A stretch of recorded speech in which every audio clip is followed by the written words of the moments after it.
Welcome to Blacklight Mass Incarceration.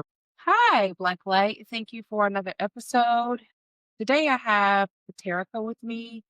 Terica is a very influential, very passionate lawyer who works in, remind me again what it is.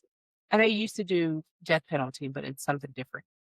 So I work with Southern Center for Rights, and we work on mass incarceration as a bucket of our work, criminalization of property, the death penalty, social injustice as it relates to the criminal legal system. So we focus in the criminal legal system.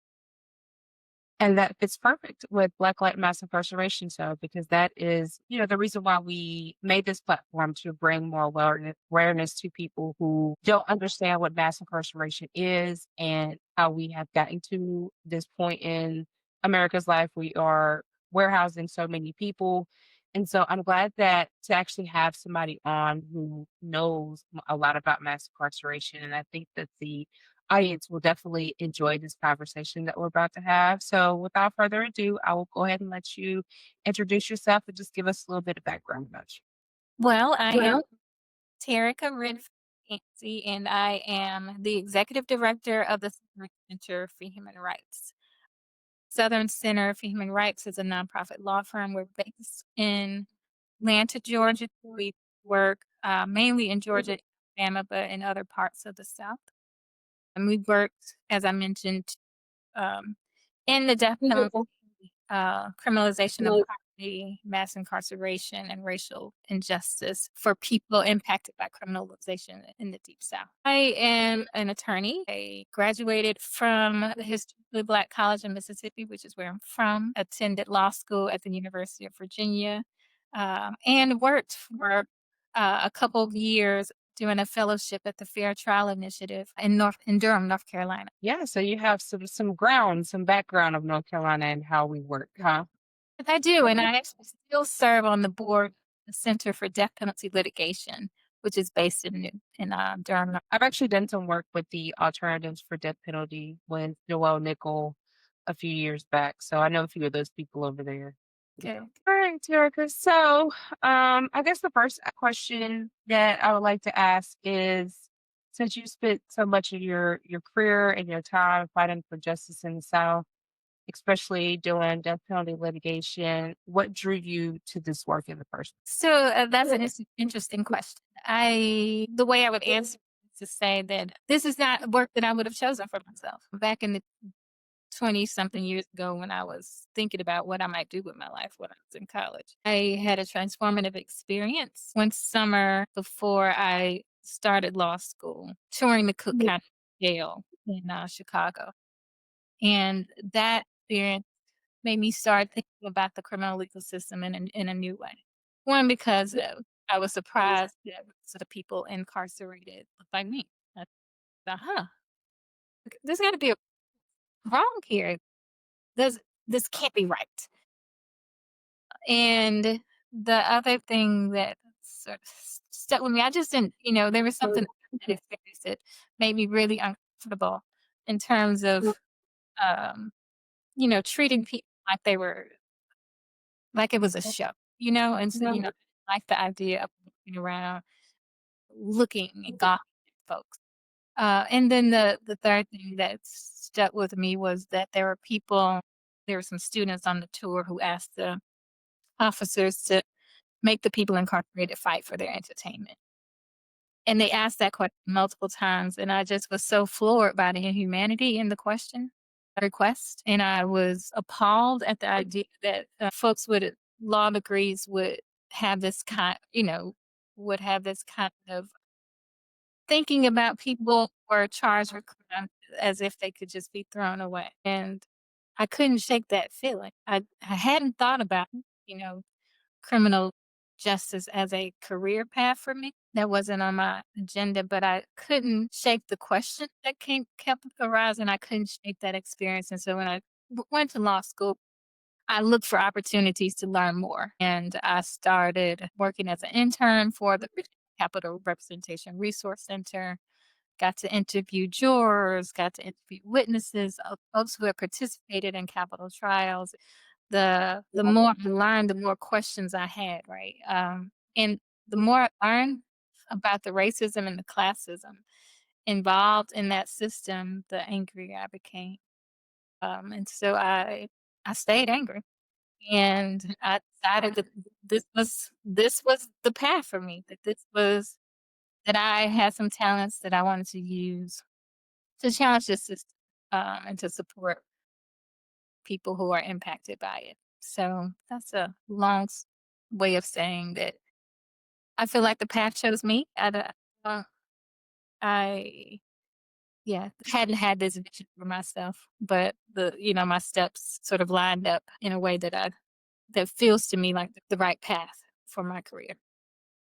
So you said something very interesting. You said that you questioned, some of the jurors and, other people that was involved in that process. And what were some of the things that you heard? I think some of the things that stuck out to me were I remember talking to one woman who was a witness in a capital trial and how she cried the entire time that we were interviewing her. Really fearful that the person that got convicted was not the person who had committed the crime. I remember knocking on someone's door who had a sign outside that said, we don't call the police. They had a big shotgun or something, some sign, and I was nervous about even going into the house, but really, think as I was having the conversation with them, I was struck by how moved they were by the information we were able to provide that was not did not come out at trial. I was struck by, even reading transcripts and me being a law student and not knowing anything really. Noticing things that seems like the trial attorneys didn't notice or hadn't paid attention to, and I thought, "Huh, this shouldn't be right."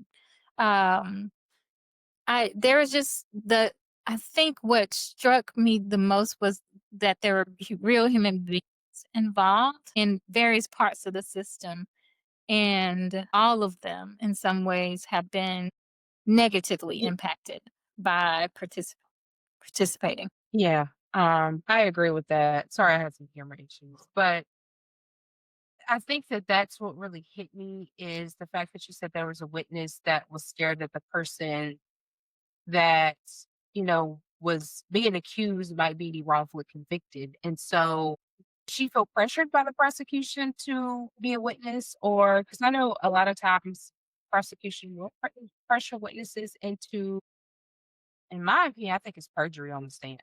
Mm. And so um, how does that translate with the outcome of somebody? Like if you're pressured, because we've seen cases come back. So people, witnesses will recant their stories and say they felt pressured at the time.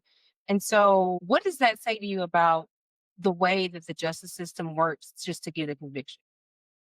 I think it's that last part is the conviction is the most important part. The truth isn't necessarily, and I think that that's the main challenge. I remember attending an event and the lead prosecutor got up and said, like I can't remember the exact words, but the message was we're proud of the convictions, what we're seeking are convictions. It wasn't what we're seeking is justice, right? And so I think, when you get to a place where all you wanna do is check off what you call a win, sometimes you'll do things that you shouldn't do. You'll engage in tactics that are illegal, unconstitutional, unethical, etcetera. If the end game is, "I'm gonna make my name off this case. I'm going to get this conviction at, at all costs." Or, "I'm gonna ignore the evidence because I've got it in my head that what is true, uh, is something that doesn't quite line up with what the evidence is showing," right? And so, the challenge there is that me one, the system is flawed in general, but if you have people who are willing to flout the law, flout the Constitution, flout human rights in order to get convictions, then we are in doubly a dangerous place. Yeah. And that's probably why a lot of people say that they don't believe in the justice system. There's no such thing as a justice system in America because it's truly not about justice. And I think I have a problem with the bar association not holding prosecutors to the same standard as they would hold a defense attorney when it comes to ethical issues like that. Like when that a witness, is being coerced into a statement that isn't true, that can land somebody the death penalty, life, you know, um, a lot of years. My husband actually was a death penalty case. My husband's currently incarcerated, and he was a death penalty case. And, they used the tactic of, well, we're not going to give you any years. If we do, we're not going to give you, years that will fit you. You know what I mean? And so basically forcing him into a plea and then him not really having an attorney. I'm not going to say not having an attorney that really wanted to fight for him, but it was a public defender. And I know that, they're overworked and underpaid. But at the same time, this public defender had never lost a murder case. So this was basically his first one that he agreed to lay down to and not put up a fight when there was really no evidence. It was very, very circumstantial, really light evidence against my husband. So I've seen a lot of other people that go through the same thing. I actually just advocated a few years ago for a guy that was charged with capital murder of a white couple down in Warrenton, North Carolina, which is Warren County. And the only evidence that they had was that a co-defendant had supposedly said that he was with him and committed the crime with him. And the funny part was the prosecutor used to be his defense attorney years ago and had told him that whatever he was representing him on, if he was the prosecutor, then he would prosecute him. And so he got a chance years later. And so they basically had that co-defendant lie and say that the guy was there and wasn't. And the co-defendant even said on the jail call, he was like, they're forcing me to say he's there, but he wasn't there. So I went to all of his court dates just to try to see what was going on. His attorney had reached out and was like, look, my client doesn't have a squeaky background. He's done some things in his life, but I know for a fact he didn't do this. And the evidence does not point that he was even there that night. And so, yeah, I went to all his court dates. They got to the point where they didn't want me there, so they tried to put me on the witness list. And I'm like, this crime happened 3 years ago. I didn't even know the guy. I just got here, so how can you put me on a witness list? Because they didn't want me in the courtroom. And so what we did was advocate for him. We actually had a press conference with the family and let the family just talk about who he was as a person, not about the crime, but just who he was as a person. And just kind of kept it in the media that you're convicting the wrong guy. And so he was actually found not guilty on a capital murder case. Of course, they still wanted to come back and bring him back for second degree murder. And normally I don't, I'm not a plea deal person. I feel like, you have the right to go to trial because when you take a plea deal, you're giving up all your rights. And so, but this one really probably wasn't one he couldn't, you know, turn around because he had already done 6 years and they gave him, I think, 14 years. So I think he's got like 9 years to do. Because they found even convicted of the second degree murder, he could have got 30 something years plus another 20 years for another charge that he had that was looming over his head. So that just goes to show you that sometimes attorneys need help. Sometimes they need somebody to be that voice because his attorney couldn't, that was a gag word, so he couldn't really speak on it, and they're not really allowed to speak on the case anyway. And so I was that voice for him and was able to get it out in the area, in the public for people to see that, that our justice system is not just. It doesn't um, stand up for the people that the victims or the people that are being accused. It's just, let me get this conviction so I can get this vote when it's time to vote again. When it comes up for a DA election, I can say, well, I convicted this, this, and that person.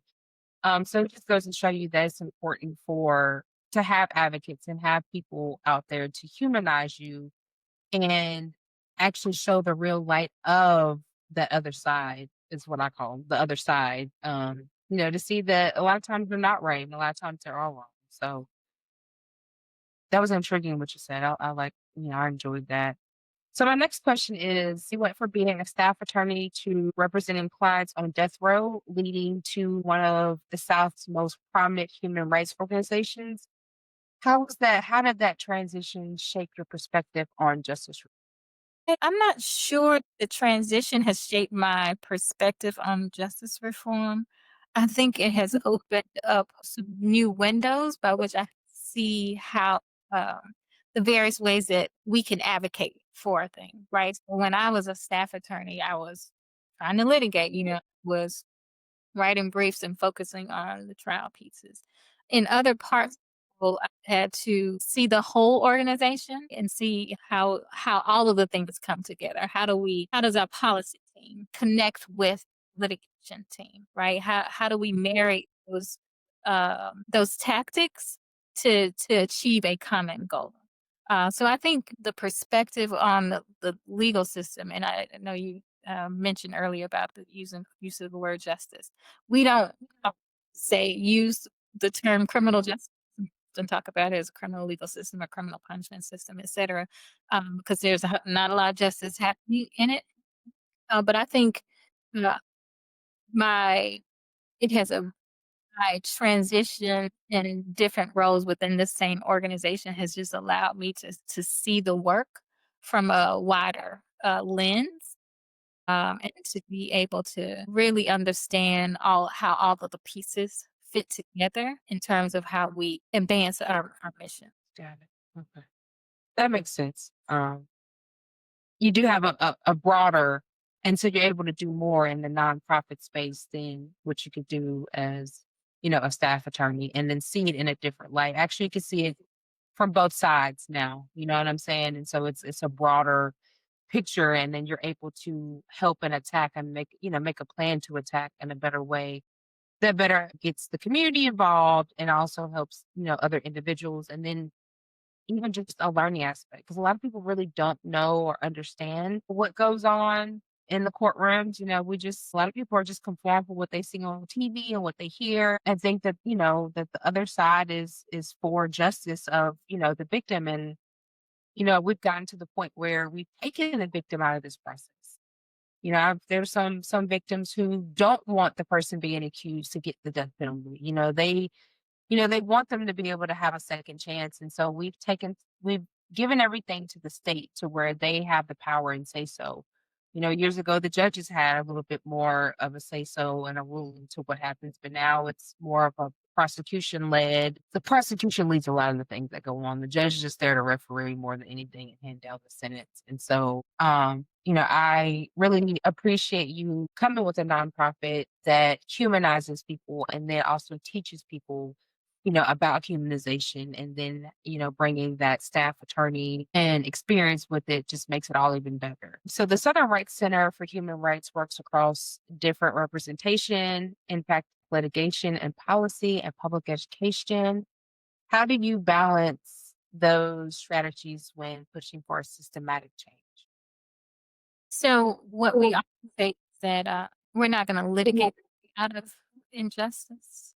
Where we can't do just that and really create change. When I think of movements that have been successful, they've always used multiple different tactics and multiple different to achieve their goal. And so that's the model that we use. We we know that litigation is a powerful tool and a weapon, right? So a lot of in some changes that we've been able to achieve, some of them started with litigation. We filed lawsuits across the state saying this is unconscionable, and we win them, right? So, and then that creates fertile ground to have a policy conversation, because when folks are starting to figure out, like, we can't keep sort of paying out for these lawsuits, right? So now we can have a policy conversation about how do we fix this system wide. And so, but sometimes, it's the policy drives the litigation. And so maybe what is happening is the legislature has, passed some sort of bill that is unconstitutional, unjust, and then litigation our end will follow, right? So then decide we need to challenge this policy. And so what we think about is that there is no one right way necessarily. We have a particular set of expertise. Like, we are litigators, we are experts. We do public education and communications as well, and all of those things are necessary. And we also try to do movement building. So we have we have leadership roles in developing multiple coalitions here in Georgia, where we're bringing to folks who have a common vision for a system of accountability that is not built on oppression, right? That is restorative, that is built on creating healthy community. and we might disagree in ways on how we get there, but we have a common goal. And so we're part of what we're trying to do is also build power by we are not necessarily what do you call it, community organizers, but we partner with them, right? So we bring our expertise and we match that with the expertise of community organizers, and we become a more powerful force because we're working together and we're all bringing our individual expertise together. And our work transformed over a number of years. Over We're almost 50 years old as an organization now, and it used to be that we were mostly like a litigation and policy shop, but in the past decade or so, we have really focused on being a true community partner, uh, working with other coalitions, other organizations to create change, and understanding that even as going into uh, various communities, we are not the experts in communities. The folks who are there in those communities who have the lived experience are the experts. And what we're hoping to do is listen and to see how we can understand what their needs are and tap into the change that they're trying to create. So I am proud of the way that we have evolved in terms of how we do our work, but we have always had the strategy of litigation won't solve the problem. And then you said something recently about like victims and to being dismissed, and I remember having a conversation once with a prosecutor who said, I represent the state and blah blah blah, and I raised my hand and said, well, I don't like the death penalty. I don't want the death penalty. Do you represent me? Right? And so, because when you say you represent the state, who actually are you representing? So that the question that we need to be asking ourselves, what voice are you dismissing in order for you to decide the voices that are gonna be heard the loudest? And some of the things that we have seen, um, in the work that we do, it's just really shocking because when you think about victims, we have actually had we do a lot of court watching. You talk about folks don't know a lot about what's happening in courts. A lot of the information justice that we see is because we have gone around to courts and just sat there and watched.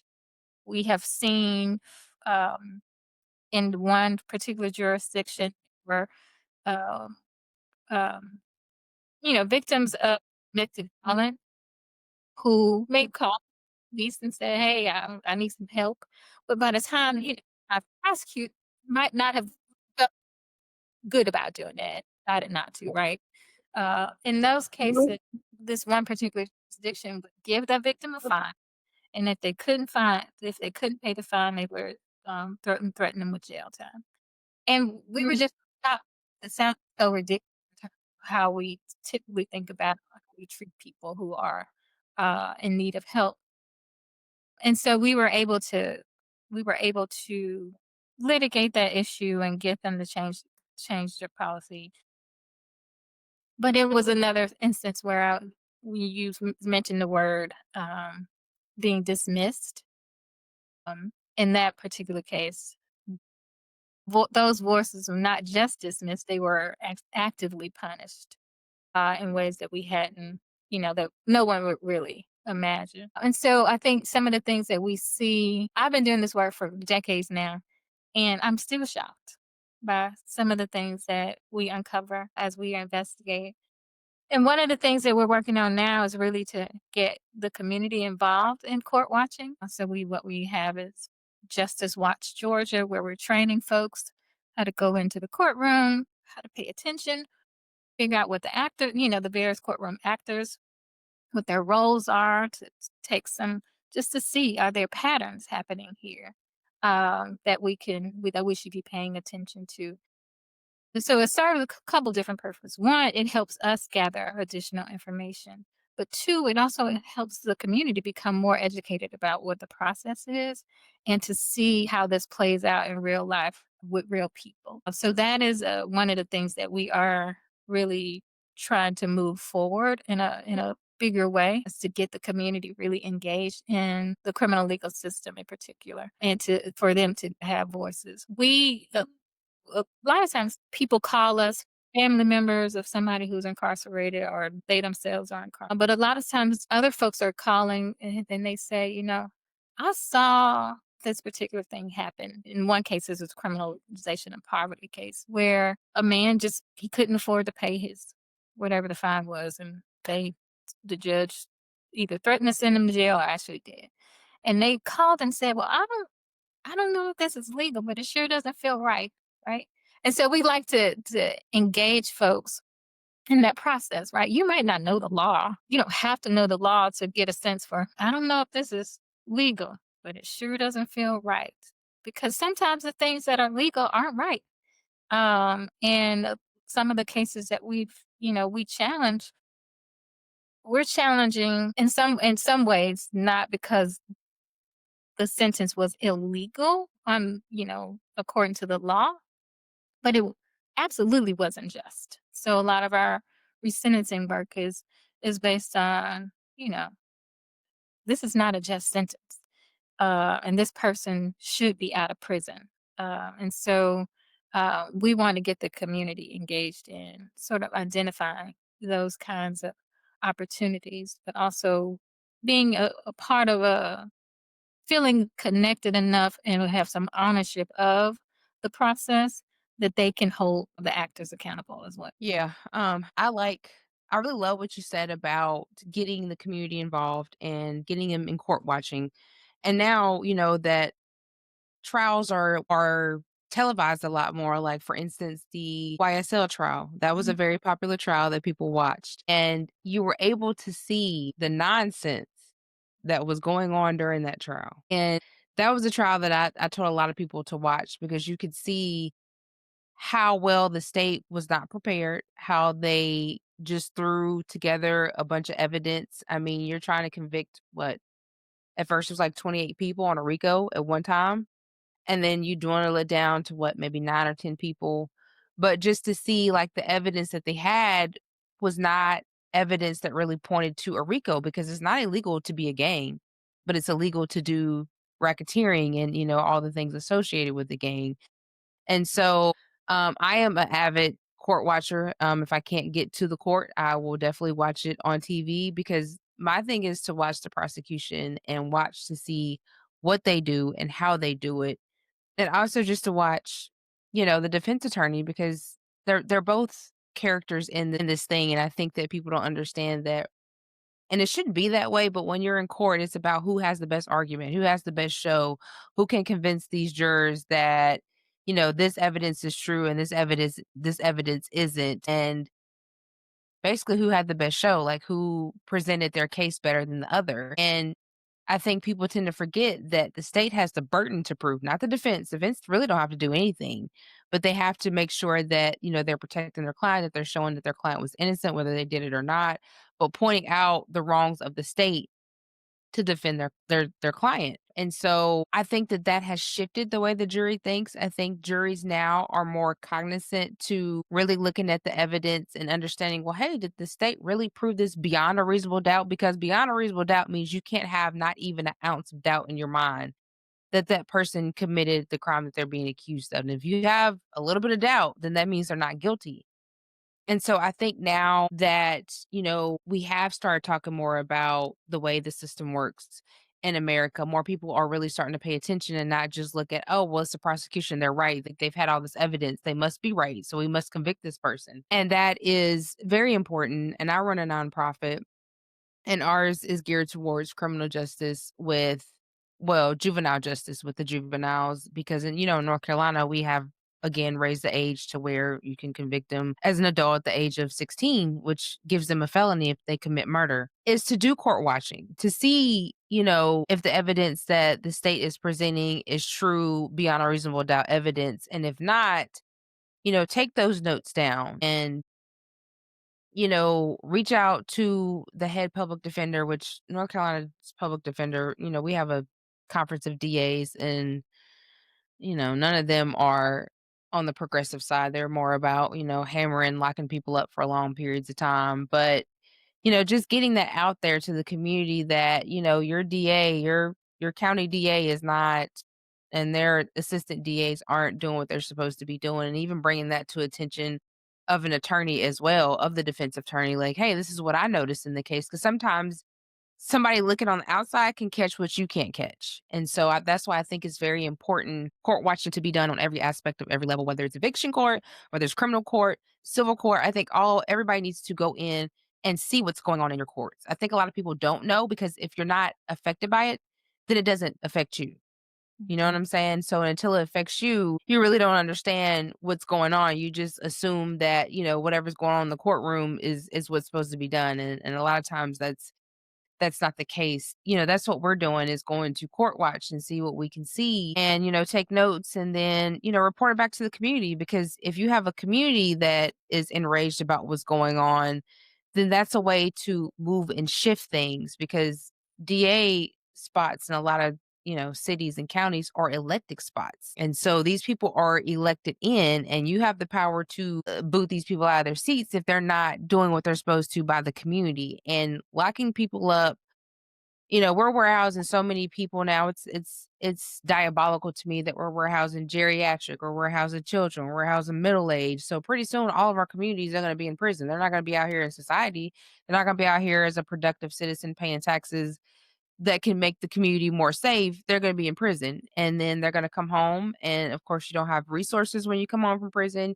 You have post incarceration syndrome, all the nine that comes with being institutionalized. And so it's so important that we continue to preach to our community, educate our community, and get them involved in the change of the system because that's the only way that it's going to change. There's power in numbers, there's power in people. And so when we're building coalitions and we're all looking and seeing what's going on, and we're changing our mindset of how we thought it was, but actually seeing how it really is what's gonna change things, is what's gonna move the paradigm to where we are a just system. It might not be in our time, but I pray and hope that eventually we will get there. I do see some states that are trying to shift the paradigm a little bit, but it's not enough. It's not all 50 as we need. So yeah, that was just a little bit of my thought on that. So let's talk about a little bit about the death penalty because that's used a lot. And I just want to get your thoughts. Since you've represented a lot of clients on death row, both in Georgia and Alabama, which we know how Alabama is. That one is. Yes. Alabama's something else. What misconceptions do people often have about death penalty cases, and what truths need to be better understood? I mean, I think the first thing I would say is a big misconception is that the system actually works, right? It actually works in the way that people think it does, that the system is fair, that there's justice in it, right? People still are not aware that it costs more money to try to kill somebody than it is to put them in prison for a long time. So I think there are just a number of things that people don't understand about how the capital punishment system works or doesn't actually work. Um, I think in terms of what people should understand is you know, really wish people would pay more attention to, like, how much it costs. There's gonna be a certain group of folks who are like, "I don't like the death penalty for moral reasons." But there's some folks who really don't care about that part, but they would care about, "Wait, so you mean to tell me that we don't have sufficient funding for a educational system because we're busy trying to put one person, to death?"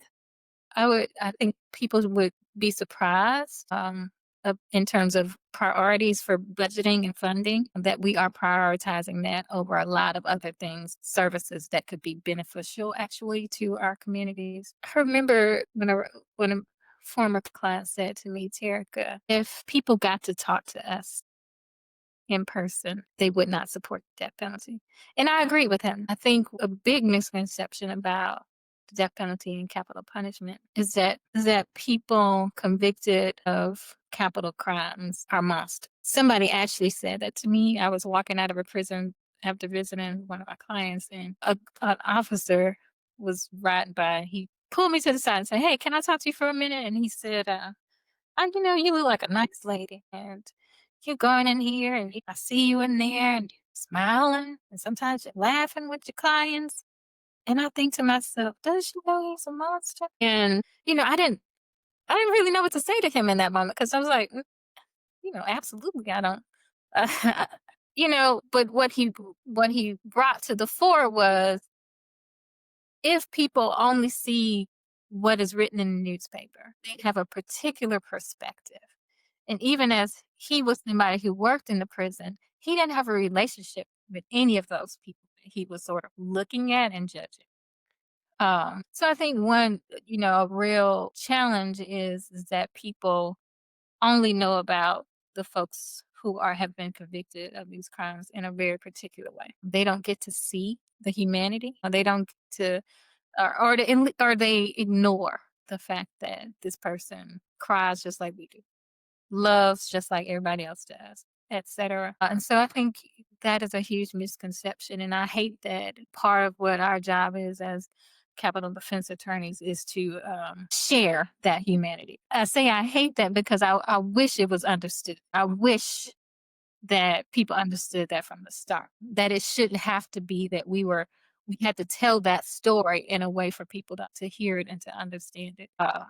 And so I do think, a big challenge is getting people to understand that you don't give up your humanity no matter what you do. Right. So that is a huge, I think, misconception that I wish society could work on. I think uh, the death penalty makes us safer. That's a total lie, right? The death penalty deters crime. It absolutely doesn't because if it did, right? So why do we keep believing in things that have been proven wrong time after time after time? And I think part of the challenge is that we can't imagine a different future. We don't take the time to say, I'm mad about this thing. Is there the way for me to hold people accountable? What does community safety look like that doesn't start and end with punishment, that doesn't start and end with racism, that doesn't start and end with classism? Can we give ourselves the space and the opportunity and the grace to think of a new way? Uh, and other thing is fear sales. If you can make people afraid, then then oftentimes, right, like they'll give up their rights or they'll like um, support things that are actually antithetical to or in opposition to things that actually would be beneficial to them. And so a lot of what we have to do is it has to do with narrative changing, right? It has to do with like, let's tear down some of this unwarranted fear that people are building up in terms of the criminal legal system. And let's refocus folks on if what you're concerned about is you don't want, crime, you don't want violent crime, you want any of those things. What does it take to make people whole and healthy enough, right? A lot of times, you know, some of these acts are created out of desperation. They're created because we failed people from Lack him, of resources. right? We failed them. And then all of a sudden, now we're holding them accountable for all the ways they were not protect them when they were children, when they were even in the womb.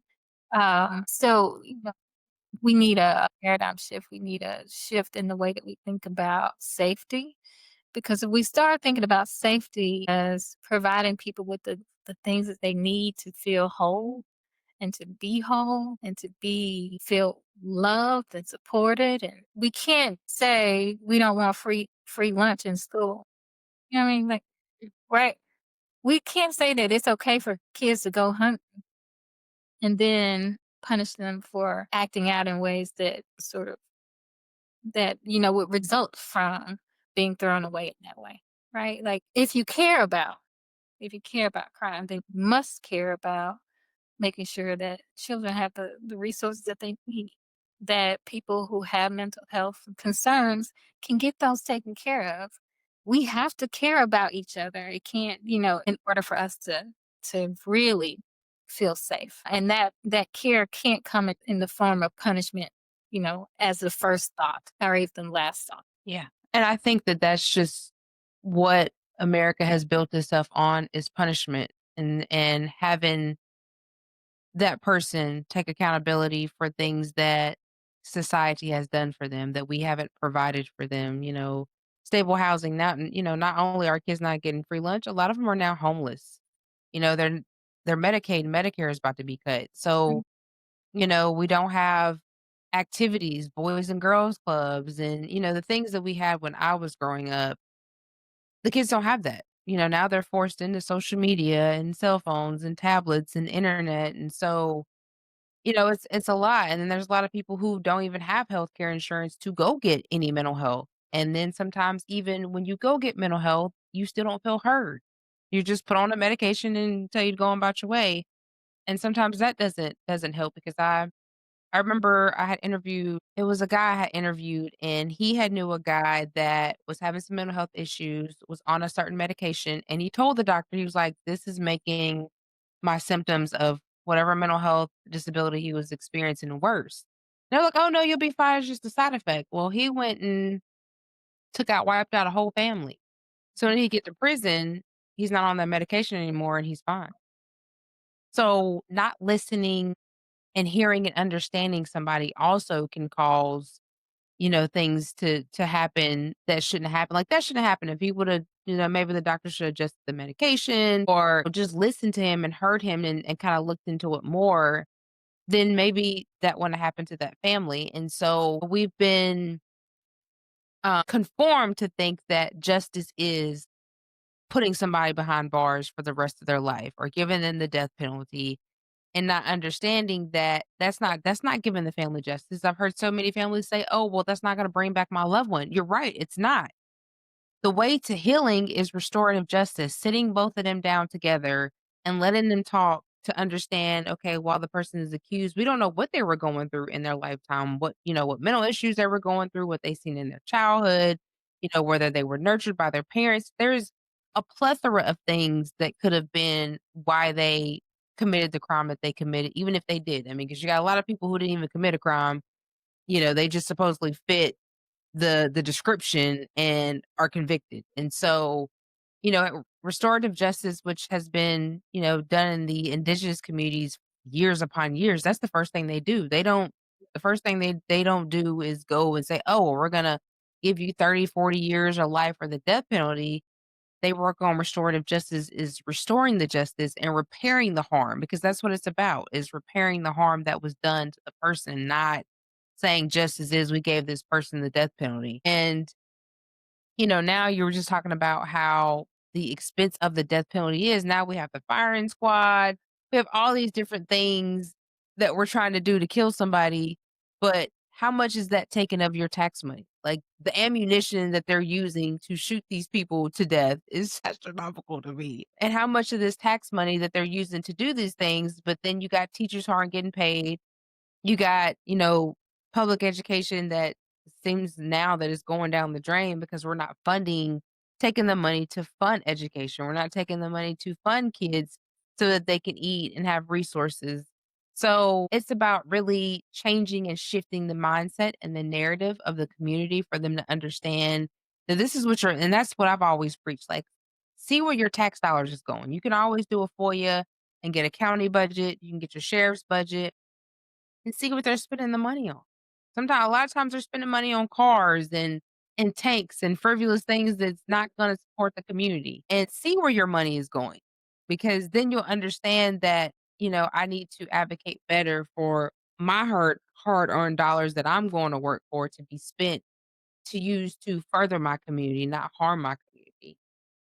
And, a lot of people don't even know about redlining, which is, where some communities are cut off where they don't have a lot of resources. And then you go on the other side of town, they have all the resources. They have all the grocery stores, all the healthy grocery stores, all the healthy restaurants. And then the other side of town has all this fast food, maybe one grocery store on one side of town, and then none for the ones in the rural areas. So it's a lot that plays into what goes on and why people end up behind bars. Um, so, you've been admitted to practice in North Carolina and serve on the as the board member at the Center of Death Penalty Litigation. What are unique challenges do you see the state's criminal legal system in North Carolina compared to, like, Georgia or Alabama? That honestly, I have been impressed, particularly with the capital defense community in North Carolina.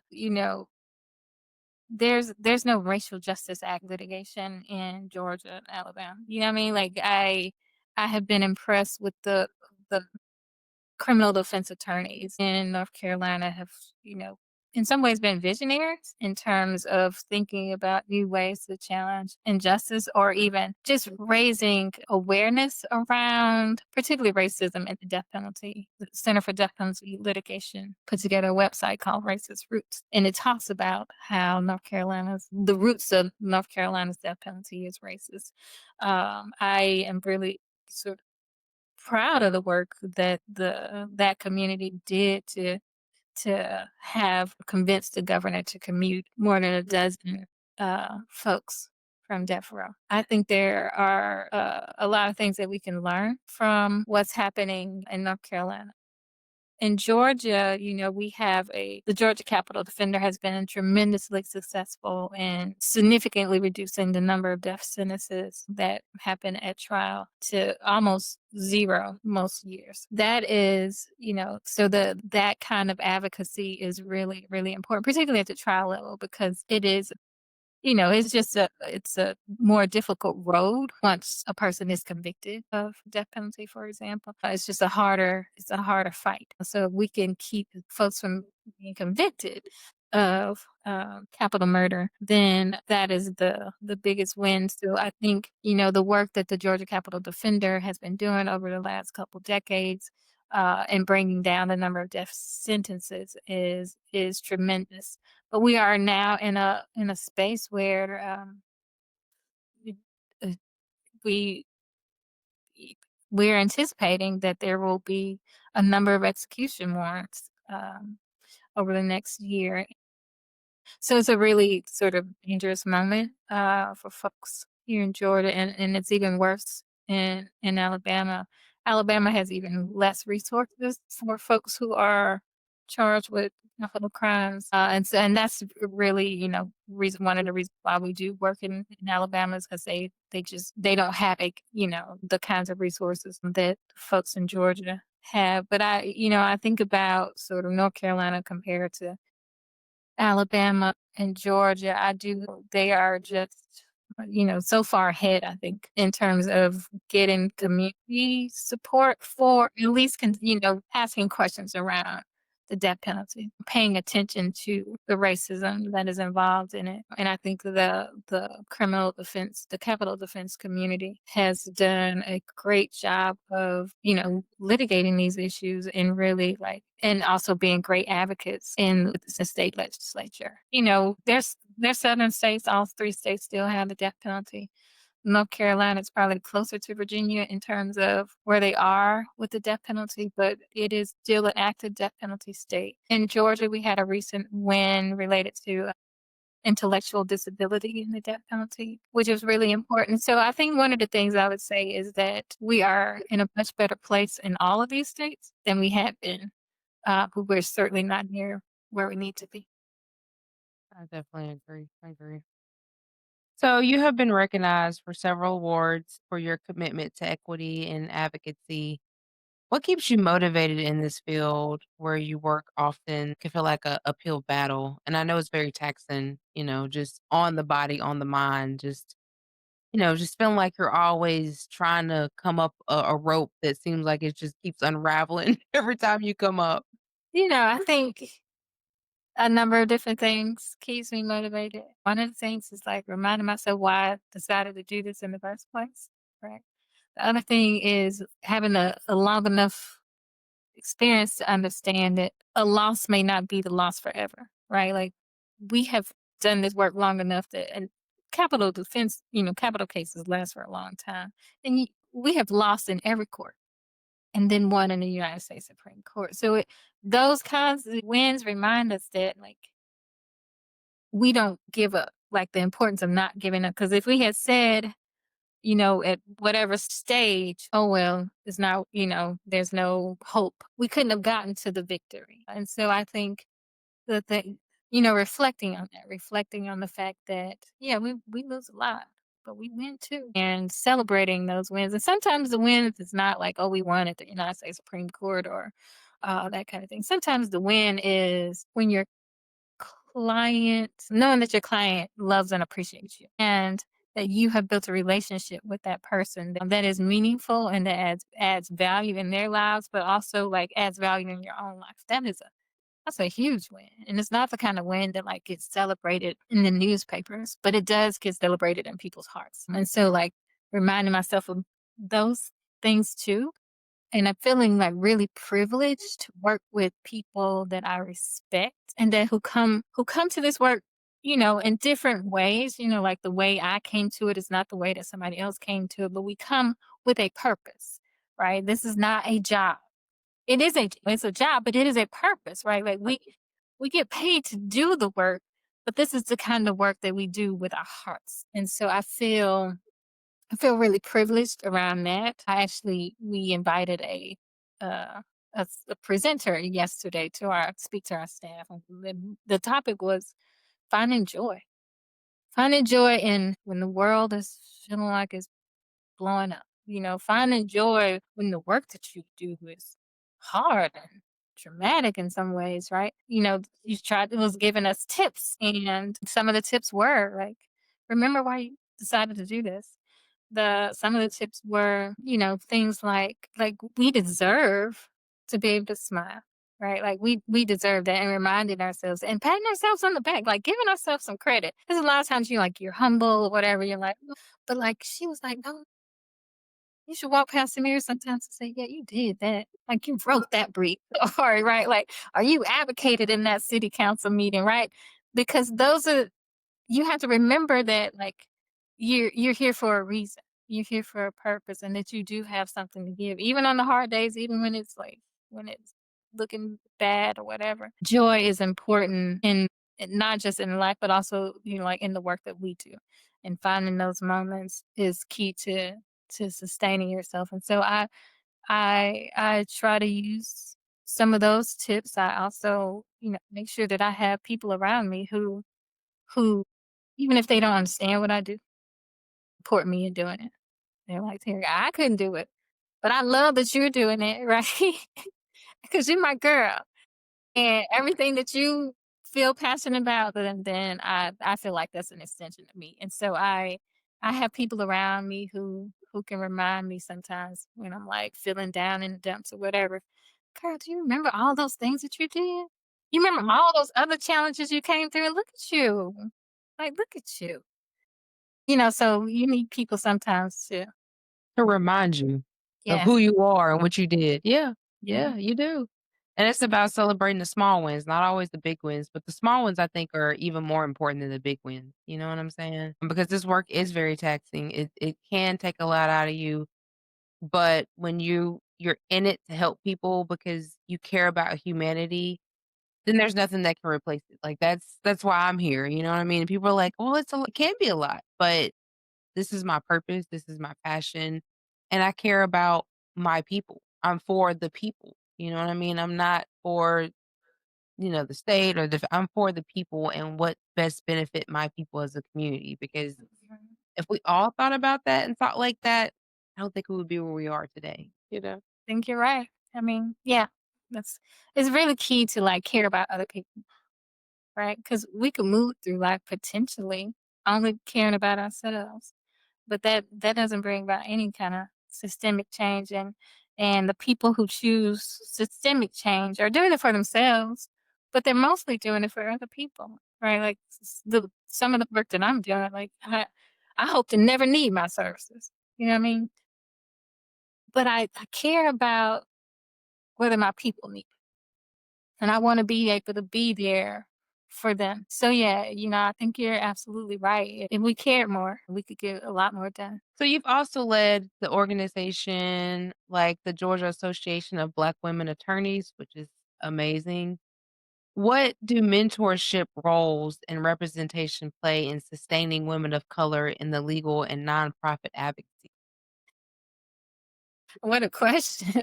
I have so many examples of, like, how, mentors just like gave me a particular perspective, and, like stood me up. I remember when I first started, and there are not a lot of black women, or at least when I started, there were not a lot of black women who did this kind of work. You know, one of my mentors said to me, "Hey, you sure you want to do this? This is gonna be not that many of you, right? There's gonna be pretty cliquish and all the things." And I didn't understand what she was talking about at the time because sometimes there are things you have to experience to To get understand. right. And so when I got into it, I was like, "What? This is what I'm talking about." I remember calling her crying one day after a very awful experience of this person who went to a jail to visit um, one of our clients that we were working with, and I was, a young baby lawyer. I got the person who was heading the jail was like, pulled me to the side, put me in this like room, and like interrogated me about like, am I a real lawyer? Is the person I'm coming to see my boyfriend? It's like, because I'm a young black woman and he's a young black man. That's what this is. This is what this has to be, right? Yep. Yep. You didn't do this to anybody else. You Nope. did this to me, right? So I called her crying about that, and she was just like, I hate that she had to be like, Terica, this is it. This is what they do, and it but she also said, what did she say? She said something like, "When they underestimate you, that's their first mistake." So sometimes it works to your advantage that people see you as a young lawyer, little, whatever, bushy-eyed young black woman who probably they think don't know much and that kind of thing. It's like that's when they set themselves up because then they underestimate. And then they don't compare as well and do all of the things, and so I needed to hear that, and I appreciated her giving me real talk, right? Like, she could've said a whole lot of things, she could've I don't know, but what she didn't focus on the act, she focused on how I should respond to, and that taught me a lesson. Um I've had other mentors who don't do any of the kind of work that I do, but who, I just working in Georgia Association of Black Women Attorneys, just working on committees or whatever. I built up good relationships with folks who I know that I found out later that they were advocating for me in rooms that I wasn't even in. Right. Like so that's what Need. it feels like when you have of people of supporting around you who are going before you to lay to make your pathway a bit smoother. And so I try to be a resource for newer lawyers now. Now that I feel like I'm more seasoned in my career and I have some wisdom to share. I'm so excited about sharing it. Call me, child. Let's talk about it. And so I do. I try to like be supportive of folks and make sure that I can be the same kind of resource that people have been for me. But, as you said, it is not an easy road for Black women in particular. We don't always go into rooms and or sort of given the level of respect that other folks get when they walk in. Sometimes you have to fight past stereotypes. Either you're not motherly enough, or like that kind of. I mean, there's just a number of things that you have to work through and work around, and it can be hard sometimes. You can be exhausted, and so it's really important to have folks who one you can vent with, but who will support you and like you said, remind you who you are, but also remind you that when you walk into this room, you don't just go by yourself. You bring your whole team with you. They might not be physically with you, but they have your back everywhere you go. And so I try to make sure that I'm one of those people that people can look to and say, I'm in this room. I'm nervous, but I know that if I need anything, Terica's got my back. So yeah, it really is important to have a team of people who one understand what it's like in some ways to deal with some of the challenges that are unique to how you show up in this particular skin, but also people who just, have your best interest at heart, who believe in you and who are willing to use their capital to your benefit. Mhm. And like you said, advocate in the rooms that you're not standing in because that's really what's important. People When you're not in that room, you don't know what they think about you. You don't know what they're saying about you, but to have somebody to say, "No, look, Terica is A, B, C, and D.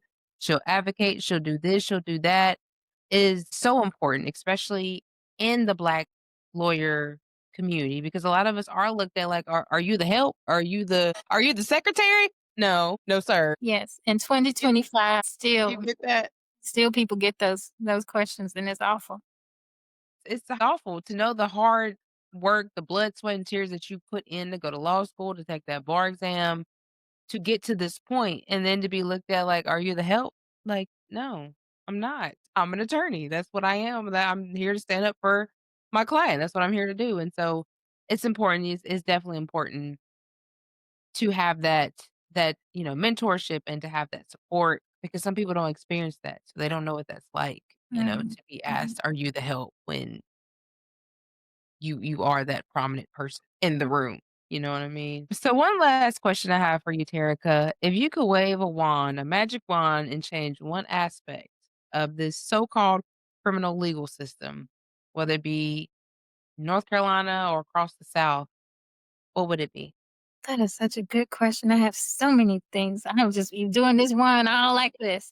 But if I could wave the because I have so many wishes.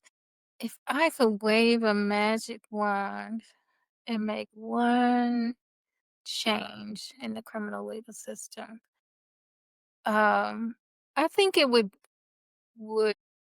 not necessarily be about the system. It would be about how we process accountability. I would wanna change the way we think about, um, community safety, the way we think about what keeps us safe, and because I think if we started thinking about that in a new way, if we started thinking about prioritizing our budgets to say we wanna spend our money not on building up more prisons and jails, but building up more hospitals, building up more mental health facilities, making sure that we have gardens with fresh food. Then I think the system falls as a result of that, right? Because when people are healthy and whole, the system has to fall. And so I think that would be my major wish is that we could focus on put our time, energy, effort, and dollars into really supporting healthy communities. I said I had one last question, but that just made me have a follow-up. What would How do you think we would go about that process of we rewiring, technically rewiring the way that a lot of our community members think about public safety and what really keeps us safe and how to keep us? I think whether there are a bunch of different models, one of the things that we had a study that we did of the Atlanta Police Department a couple years ago, and one of the things that we did was we had like small town hall meetings where we went into people's communities and just invited them for a conversation. And what we found out is that when people had more information about how the system actually worked, they had less support for the way that we do punishment, right? Like when they, because even communities that are most harmed by, let's say, over policing, have a tendency to request policing, right? And so one of the things that I think that is helpful is to have these conversations where you actually can lay out in fact, the amount of money that a police department has nothing to do with whether or not they're gonna treat people fairly. In fact, like in a police department like the Atlanta Police Department that's mostly black, there's still racial bias in the way that they use force against their residents of that they come in contact with. So and once people start understanding that, not as theory, but as like when we can lay out, no, this is how this actually works. Here are the statistics. Here's the evidence. Then people can have a more open mind about, so this right here is not working. Perhaps we should be thinking about some other stuff. And then what we do is we invite people to create the solutions. So what would it look like for you to feel safe in your community? When you talk about working with young folks, asking, what do you need? What would you Right. right? And so, like, I think having some of those close conversations for small community means to help change hearts and minds, but, but also there has to be a bigger narrative push as well. Yeah, I mean, that's a fine point, and that's I think one of the major things is conflict resolution, to police your own communities, and that is one thing that my nonprofit has started doing was is teaching, especially the young community, how to resolve conflict in a healthy manner that doesn't result in taking somebody's life, injuring somebody, harming somebody, because that's the thing, you know, especially in the Black and brown communities, we have so much trauma, years upon years of trauma, generational trauma, trauma we experienced as a child, and so we don't know how to safely act out those emotions. And so, I have started doing a conflict resolution training inside the juvenile youth centers to teach these kids that you can agree to disagree. And it's okay, and you don't have to disagree and feel like that person's disrespecting you, feel like you need to get your point across in a violent manner, but that you can relay how you feel and still understand that that person, because we all think differently. We're not gonna think the same. We're not all gonna agree on everything all at once. And so just being able to solve that conflict in a healthy manner. I think that that's one major way that, we can cut out a lot of the violence, especially cut out a lot of the police. Because, like you said, we don't want the police, but then as soon as something happened, we on the phone calling 911. At the end of the day, that's, as we've seen, has been taking a lot of our own community members by just calling 911. And so, like you said, just reimagining different solutions. There's solutions out there, but you just have to reimagine and try them and see if they work inside of your community. Because I mean, if you don't try something different, you're always going to be stuck with the system that we have now that has not kept the community safe. Is not about public safety by any means, and it's actually harming the communities because we're taking people out of the communities for years upon years, and then when we decide to put them back, they don't know anything about what's going on because they've been gone for 10, 15 years, and the whole world has evolved since then. They have a lot of undiagnosed trauma that they haven't been able to work through in the environment of being in a prison or a juvenile facility. And so, it's just a repeating cycle. And so just, we have to really get down to the bottom of it and see what are these other alternatives that can make our community safer without resulting to incarceration. Well, Terica, I thank you so much for your time. This has been very insightful just to hear from, an attorney that's worked in death penalty litigation. Because, we've talked to several attorneys, but haven't talked to none that's dealt with, the death penalty. And we know we see that that's seemed like that's coming back, with the firestorm of, just wanting to take people's lives away, and I've always been the one to say it's not my job. That's not my call to say whether somebody lives or dies. I didn't put myself here. That's not my call to decide that. And so, I got called to jury duty one time, and that was my very first thing I said. I don't believe in death penalty. I don't believe that that's my call to, take somebody's life. That's not, that's for God, higher power, or whatever you believe in. That's for them to do. That's not for me. And so, it's very insightful to, just hear and see that a lot of people are put on the death penalty and there's a lot of racial bias going on and they're losing their lives. I mean, you have some that even try to get a stay from the governor and the governor's just like, no. And so you're just killing innocent people who didn't do what you accused them of. So I appreciate the insightful conversation and keep doing what you're doing. Keep going, keep inspiring. We need more of that, and like I said, I feel like we're doing the work now. I feel like eventually it might not be in our time, but I think eventually there will be a change. I believe so too. Thank you. Thank you, Sarah.